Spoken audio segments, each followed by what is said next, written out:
Сайн байцгаана уу? Жин том байна.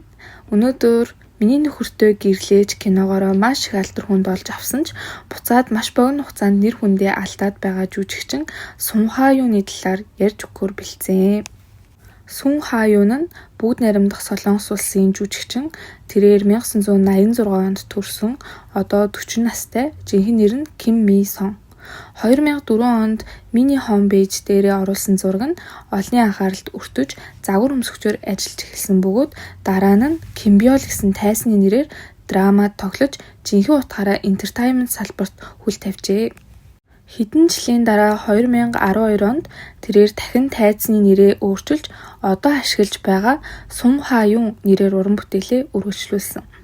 Тэрээр тогтмол уран бүтээлд дөрүүд бүтээж байсан ч 2015 онд Nether Kim Sawol миний охин Ким Савол драмад тоглосноор олонний анхааралд өртөж эхэлсэн.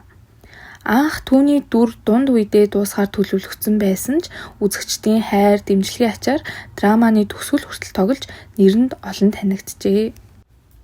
Дараа нь Fight for My Way-д тоглож Нэ Нампёнгва Кёрон Хэжу буюу миний нөхөртэй гэрэл драмад тоглож тус бүтээлд ёс бус муу дүр болох Жон Сүминий дүрийг бүтээсэн.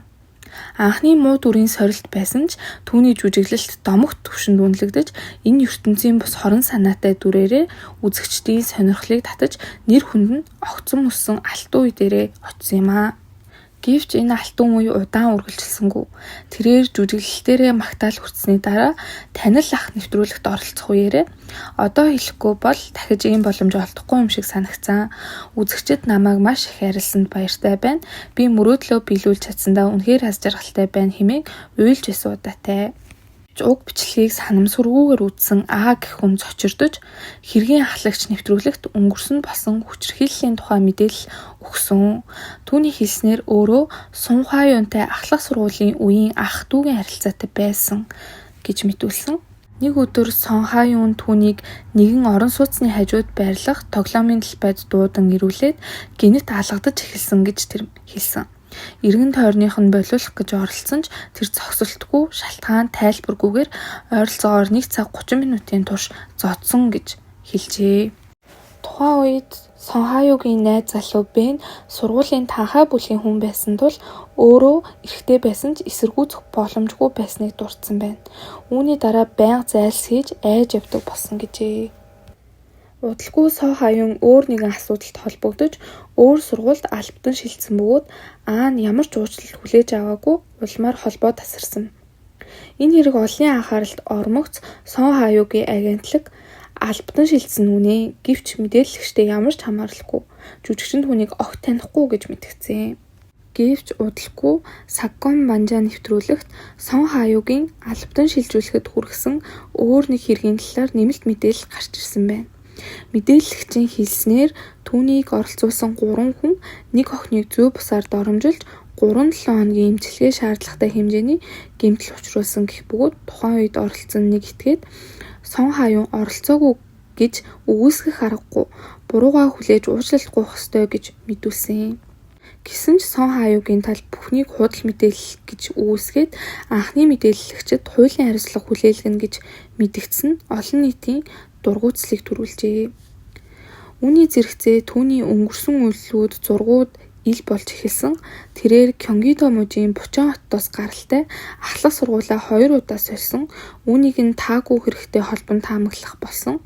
Бучоны том гар Ким Ми Сон, Кимбёл, Сун Ха-юун гэх мэт бичвэрүүд онлайнаар тархаж зан чанарын маргаан хүртэл үүссэн.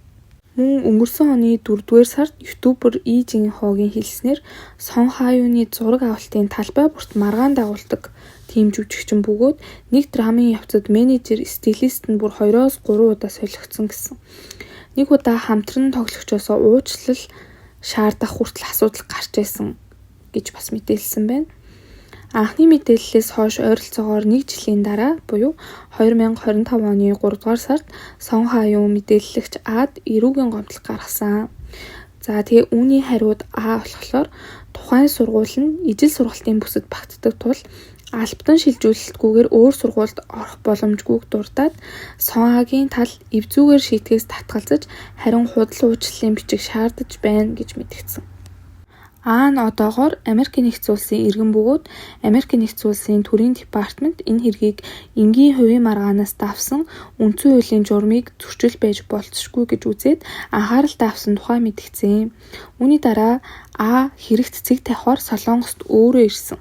Эцэст нь Сон Хаа-юун бүхнийг үгүйсгэсээр байхад түүнийг мэддэг байсан Банфо ахлах сургуулийн төгсөгчид ютуберт мэдээлэл өгч эхэлсэн. Нэг найз нь Сон Хаа-юун өөр нэг сурагчид тэгж хандаж байсныг би харсан. Ахаад нэг өөр нэг сурагч танхаа байсан ч ихэнх нь зөөлөн хүүхдүүд байсан. Тийм хэрэг анх удаа гарсан тул албадан шилжүүлэлт гэсэн яриа хурдан тархсан гэж мэдүүлсэн. Маргаан уламт хэлж уг хэрэг нь хэвлэл мэдээллүүд болон нэвтрүүлгүүдэд яригдаж эхэлсэн бөгөөд одоогийн байдлаар шинэ гэрчүүд тасралтгүй гарч ирж байгаа. Олон нийт Сон Хаа-юуны албан ёсны хариу үйлдэлийг одоогийн байдлаар хүлээгээд байж байгаа. Бөөн асуудал маргаантай байгаа ч түүний гол дүртэн тоглосон драма 2025 онд нээлттэй хийсэн. Гэхдээ постэр, зураг, трейлер бүгдэнд нь түүний дүр ороогүй, тийм ч сайн амжилт гаргаагүй. Солонгосын нетизенүүд драма ямар буруутай юм бэ? Түүний муу арай л бодиттой байсан юм зэрэг дургуутслаа илэрхийлсэн. За тэгээд өнөөдрийн бичлэгээ ингээд дуусгая. Та бүхэн бас өөр хэний талаар мэдмээр байныгаа комент доор бичээрэй. Таалагдсан бол бас саб лайкаа дарахаа битгий мартаарай. За тэгээд бай.